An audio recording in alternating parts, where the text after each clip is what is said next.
everybody. Hey, you guys, this is great. I'm excited for this, but before we get started, introduce yourself and briefly what you do with your brand. So, Jeff? Sure. Hi, Jeff Biesman. I'm the Chief Marketing Officer for National Debt Relief. If you heard of us, I hope it's because you saw our ads on TV and you haven't needed our help. As a brand or a business, we operate in the largely in consumer finance, but specifically we help people get out of debt. It's called debt settlement. It does not involve a loan or bankruptcy, and now more than ever, the American consumer needs it. And so I think the second part of the question is, what do we do with our brand? No, just so people know who you are. So yeah, great. There you go. Now, go ahead. All right. Hi, I'm Mariel Moscatello. I am an SVP of Integrated Investment over at Havas. I'm based out of New York. So primarily our job is overseeing a bunch of clients, and from the investment standpoint, really answering what we're talking about a lot today and doing, and how do we bring all these channels together to pull through our strategy, our planning, our key communication goals for a variety of clients, and bring it to life in a way that's going to make a difference. Okay, and Michelle. Hi, I'm Michelle Wilson. I'm a Group Media Director at McKinney. I'm based out of Durham, North Carolina.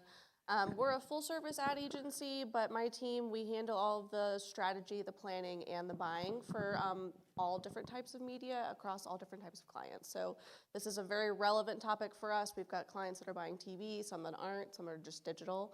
So a lot of the similar things we've been talking about today have been of interest to us.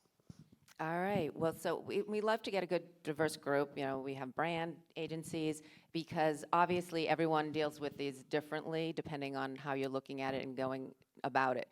So for Jeff, I want to sort of ask you, I mean, in terms of effectively measuring, not just across different channels, but walled gardens, there's a challenge there. And I know you have a very specific way of dealing with that. So talk about that a little bit. Yeah. So I guess the first place I'll start is when I joined National Debt Relief about 3.5 years ago, just about everything that you could be doing wrong with broadcast media and specifically television advertising, we were doing wrong. And if you were one of our agencies at the time, it's not you, it was us. So we blew it up and we started over, and the first proposition was to get our measurement right.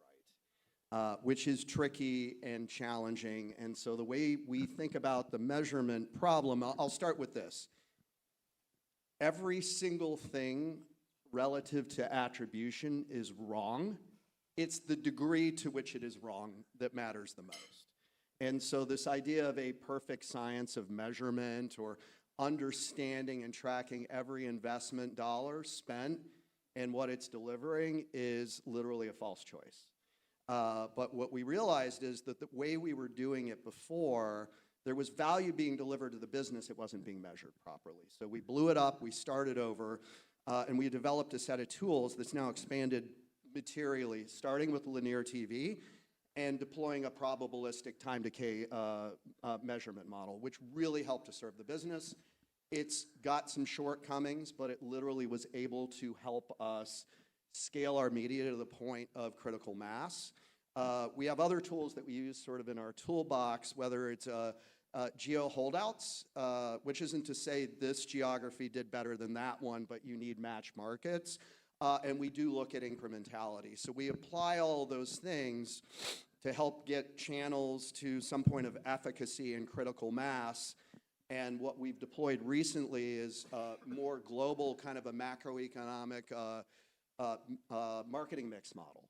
So that is effectively what we're trying to do, is use the proper tooling at a channel level to get that channel performant into critical mass, get it to register so that the MMM is picking it up, and then have really kind of a macro view or a portfolio view of what we really want to be able to do, which is to dominate screens and other devices like audio. Yeah. Well, and so Michelle, I know that you also, in terms of reaching to hitting your clients and letting them know where they are, you developed your own MMM as well. Can you talk about that a little bit? Yeah, it kind of depends on the client because we have so many different categories that we work within. So we've been having to create different models based on what the client's end goal is. So if it's someone like a shoe retailer, it's going to be a different situation than someone that's trying to sell or rather trying to get someone to go in store to purchase something. So it's been an interesting combination of figuring out like what's the ultimate business need and not just the media KPIs, because like Jeffrey, you were saying, they're all going to be flawed in some way. So how are we helping our clients achieve the business goals and starting to report out? You still report out on the media metrics, but more so reporting out on how is this impacting the bottom line and how are things changing over time, and not being so reactionary to, is the video completion rate good, instead of how did that get people to come to your website and ultimately get to come to the store. Well, and that comes to a challenge, and Mariel, I can ask you this as well, both of you. You have to basically prove out your spend. You need to validate it. And to your point, Michelle, you're not always able to do that immediately. So how are you convincing clients, and for people who maybe aren't agencies, but you have to convince the guys with the money or the women with the money, everyone with the money, how are you validating the spend with all of this, with these different procedures? And Mariel, well, either one. I was just gonna say, for us, it kind of, you pick metrics that you can optimize towards in real time, and then you pick metrics that you look at midway points and at the end of the campaign. So with all of these, real-time bidding and programmatic buying, or even IO buying, like the partners need something to optimize towards. So sometimes that is video completion rate, sometimes it's getting someone to the website. We do a lot of foot traffic studies, so sometimes that's like actually getting someone to visit a store. But in those cases, that's just step one. And then you look at how those trend over time against the business goals. So did they get in store with one of our retailers? We also get their sales data. So we compare the store visitation data to the sales data. How are those things trending in tandem with one another? Because that sales data we get at the end of the day each day. But then with a different retailer client, we only get like vehicle traffic to the centers that they have. So what are the correlations with media mix models that you can infer, which take more time to analyze, and then what are you using in real time to actually optimize with? Mariel, what about you? Yeah, I would say it's pretty similar. So I think to your point, as especially the economy has been a little bit tighter, marketing budgets are getting more closely scrutinized. At the end of the day, regardless of who I'm meeting with, what the client is, the goal is always moving the business.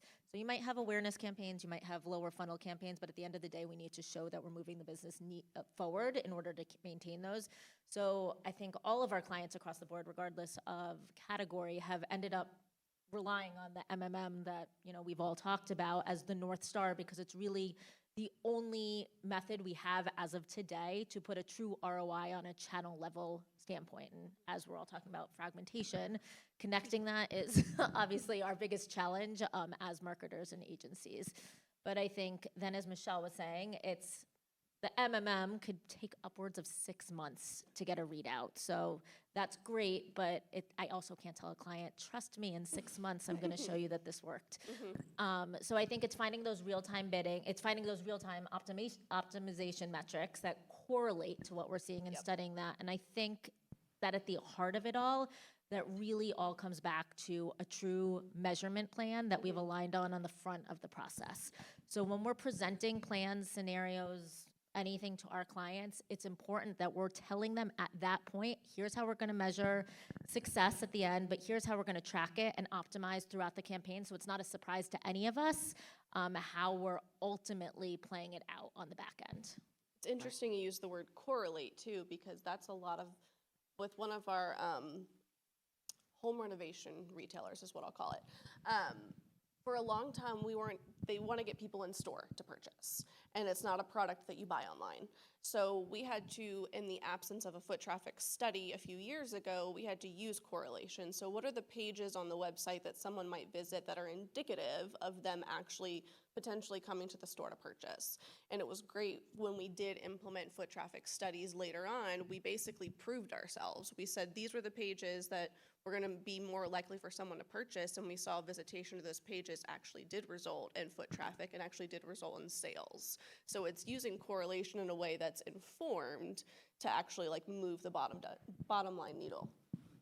Well, also, I mean, we were talking about earlier also just getting, really reaching that audience, really targeting that audience and using data, which is not necessarily easy, especially when we talk about the walled gardens or even just with cookies going away.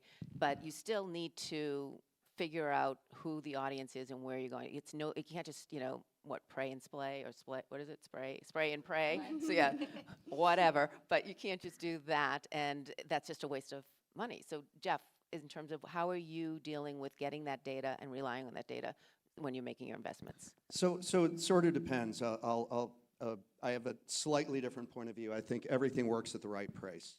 So let me give you an example. Linear TV, whatever, CPM's $4 to $6. You can be wrong a lot and still get it right.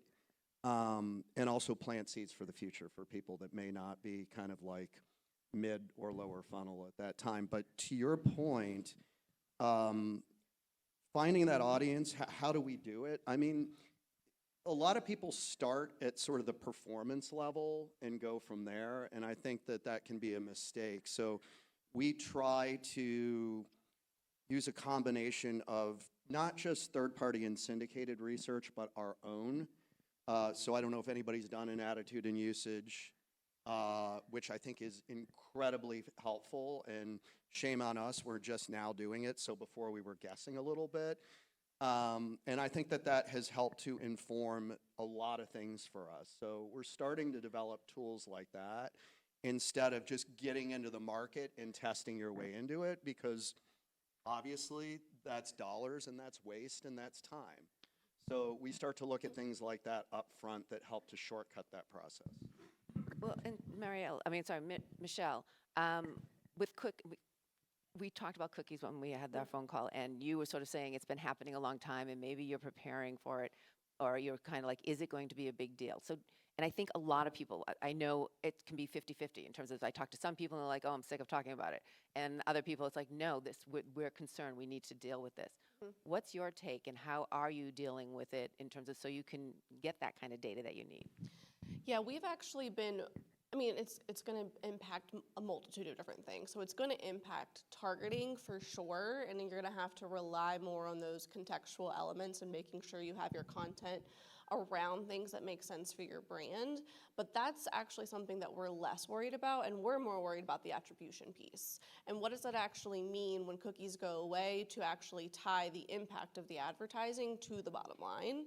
And with the absence of cookies, and I guess while they're still around, it's how can we start to infer and use that data to help create audiences or create data pipelines to help tie those two things together, which is, what an MMM is going to do for us. And it's how do we figure out ways for the MMMs to be more real time and not 6 months. They're not going to be, to the day, like you can get like someone coming to a website.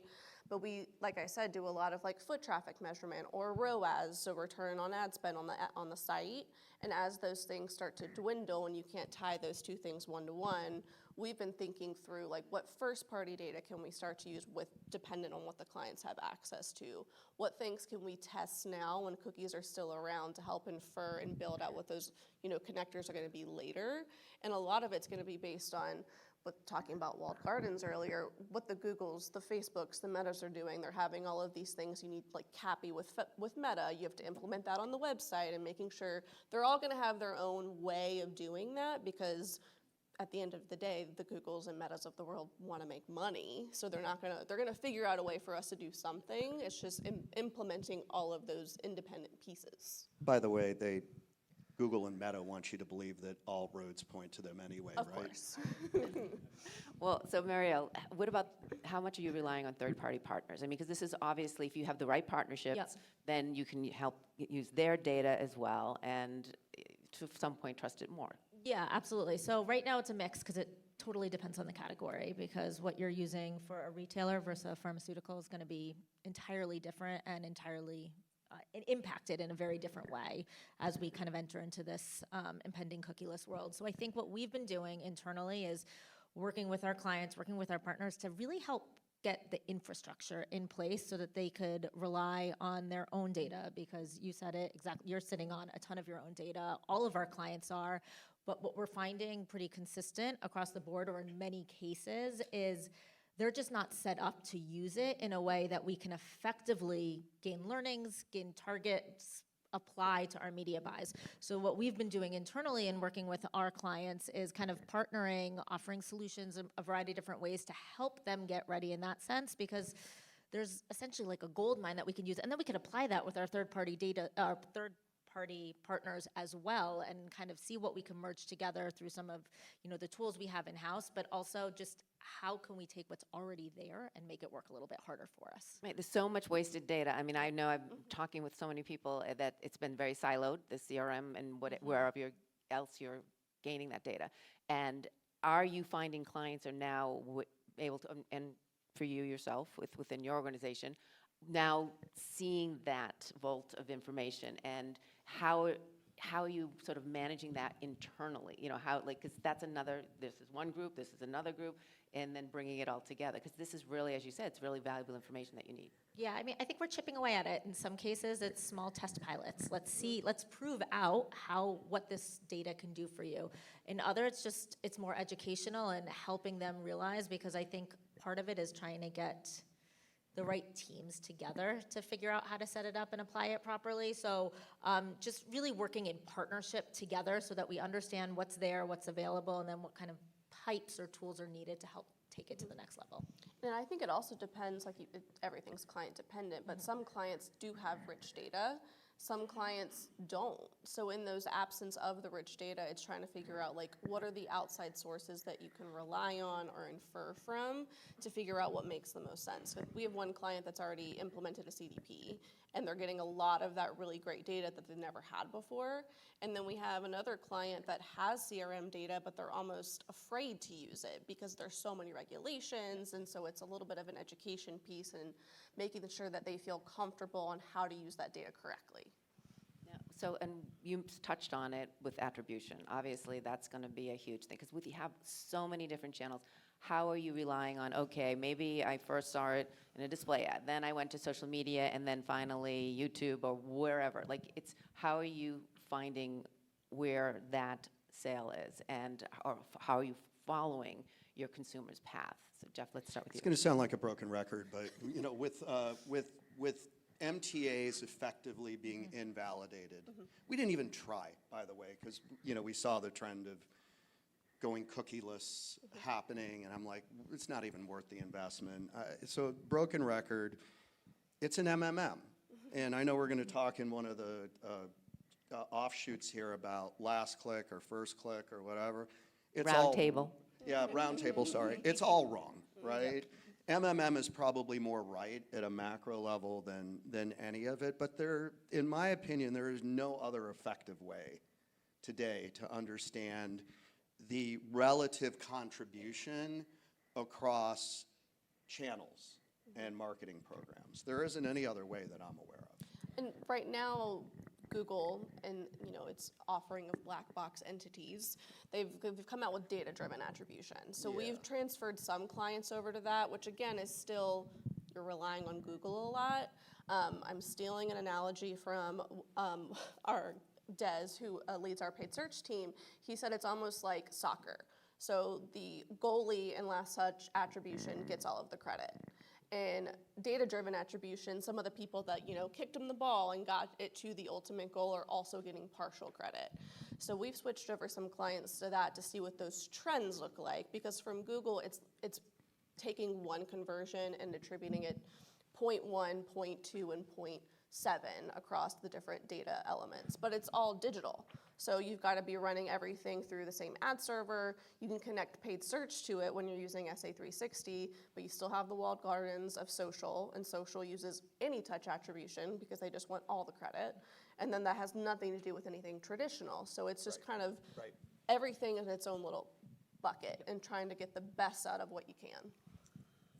Yeah, I would say another way to think about it, and something that we've been doing also, is obviously planning for it in the forefront and making it very clear in the planning stage which funnel it's going to be, and also thinking of it from an application and a creative standpoint, because how I'm talking or how we're talking to our consumer when they're viewing a TV commercial or CTV streaming, in that more passive environment is going to be and should be different than how we're talking to them in a social environment or a search, because we know we've taken them down that funnel. So making sure that we could account for all of that to help get to that attribution that's going to make the most sense, since inherently we're going to have trouble pinpointing exactly where it is.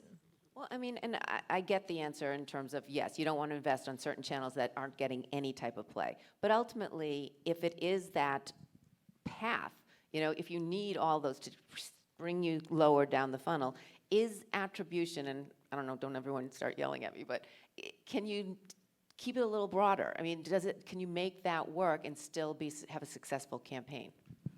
You just have to, we'll go back to Mad Men days.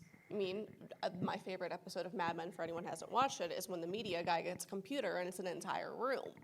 And back then, you ran the campaigns and you just looked at the correlation between sales. And so there's some of that that's going to have to come into play with all of these attribution things going away. We've gotten so used to information overload in all aspects of life, and it's trying to figure out what are the points and what are the areas in which you can infer and what are the areas where you can actually make it one-to-one in the meantime. Sometimes the correlations are just super simple, clear, right? Like when we started scaling our TV advertising, our whatever aided or unaided awareness, the collinearity was massive. The collinearity between that, or the R squared, between that and branded paid search growth was massive. But for us, nobody wants to, that's not good enough.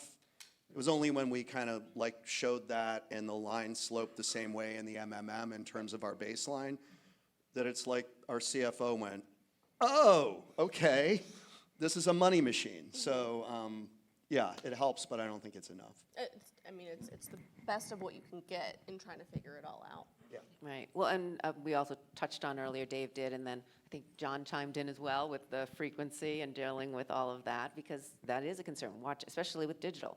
You sometimes see the same thing, sometimes it's in a row. It's boom, boom, before it even goes back. How are you dealing with that? Mariel, why don't you start? First and foremost, from just a negotiation, go-to-market approach, it's the number of people I see that don't put those simple things that are just table stakes as part of their discussions with partners is kind of mind-boggling at this point when we've seen it. It's as simple as you have to have clear baselines of where we should stay. But then it's also a consolidation approach, which is kind of counterintuitive when we're talking about a world in fragmentation and how you're finding it, but we're trying to consolidate from this audience perspective that we've talked about and what those audiences are, and whether it's this specific contextual audience we just saw in Open Door or whoever we're going after.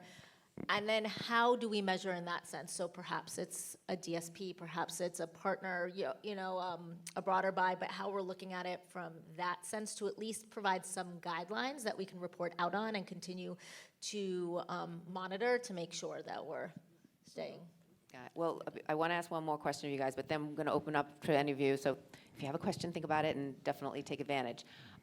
Just in terms of moving forward, we've talking about, again, it's sort of these working the best of this, what you can do, being much more knowledgeable. What are you most excited about? Just quick answers, boom, start the line. Controlling our own destiny. I think the one thing that we've learned recently is even in a contracting market, and we're not, but we will be at one day, demand stimulation is the way to go, right? Because you can capture more of a contracting market or steal from competing options that maybe even aren't your direct competitors. So we are investing heavily in controlling our own destiny instead of relying on stuff like demand capture, which is paid search, or demand migration, which is partnerships. Mariel. Yeah, I would say, for these last couple of years especially, and for the first time in a while, we have a little bit more of the power back from an agency and client perspective, in the sense that nobody's a must-buy, nobody's a must-partner, and we want to work with we want to push our partners. We want to push to be innovative. It's giving everybody an opportunity to come forward and really push the envelope with something that's new, something that's different, something that we can test and bring forward. But there's so many options that we do kind of control that destiny in terms of how we want to apply and how we want to bring new ideas forward versus being kind of pigeonholed into what worked 10 years ago and just continuing in that way. Michelle. I think I'm most excited about kind of, like I said, back to Mad Men era, but maybe not that quite far backwards, of just getting back to what gets people to pay attention. And at the end of the day, we live in an attention economy. So if you can get someone to pay attention to you, then they're more likely to do whatever it is you want them to buy, go to, whatever the case is. So we've been really focused on, from a media and a creative standpoint, because we're a full service agency, like how do we capture attention? What makes someone come to your category? What makes them want to purchase? And from a client's perspective, like we said, moving the bottom line for the business, sometimes you have to break those two things apart, put on your consumer hat and take off your advertiser hat and just think about it. How do you engage with the media, and what do you do, and what do you pay attention to?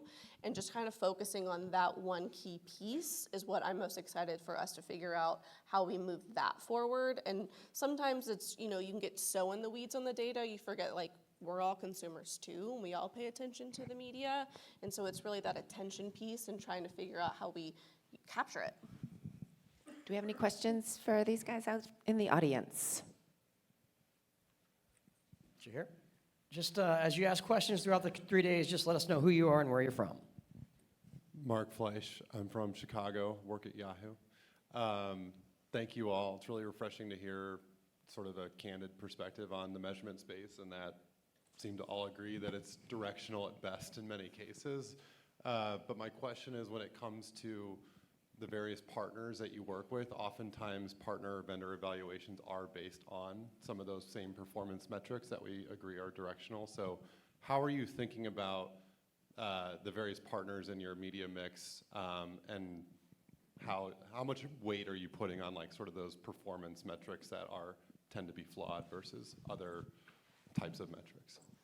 Yeah, sorry, for us, what we do with all of our media partners is, like I said, you have to pick things that you optimize towards in real time. And so we provide all of our media partners, regardless of the client plan that they're on, access to how they're performing against the other partners on the plan. We don't tell them the other partners, we call it a blinded scorecard, so they can actually see in real time what's your metric compared to somebody else's metric, and it kind of allows everyone to try their hardest to get to the bottom line goal. But like you said, those things are flawed. So those are the real-time optimization pieces. But then we also give them access to the data, whether it's a foot traffic study or a media mix model. So there's optimizations that happen in flight, and then there's optimizations that happen, on a more quarterly cadence around like, okay, well, your cost per store visit was the lowest, but your incremental store visit, lift percentage was actually the lowest as well. So you were really efficient, but you didn't drive more foot traffic. So the next time we have a campaign, we'll give you less dollars and give more to somebody else. So it's kind of using those things in real time, but also after the fact and sharing. And we really want to make sure that the partners are brought along in the process. We don't just say, sorry, you're not on the plan. We give you the context so that way you're able to work with us and ultimately do better.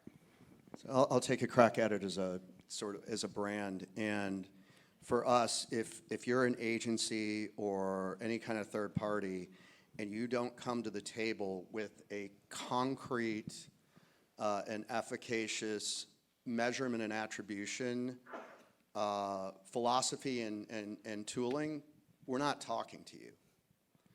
So if I get pitched, oh, we've got a 40,000 square foot production facility or something like that, and you can't talk our talk around attribution and measurement, it's never going to work here. And one of my guys, Max, is in the audience here. I think you can vouch for that. That just doesn't play.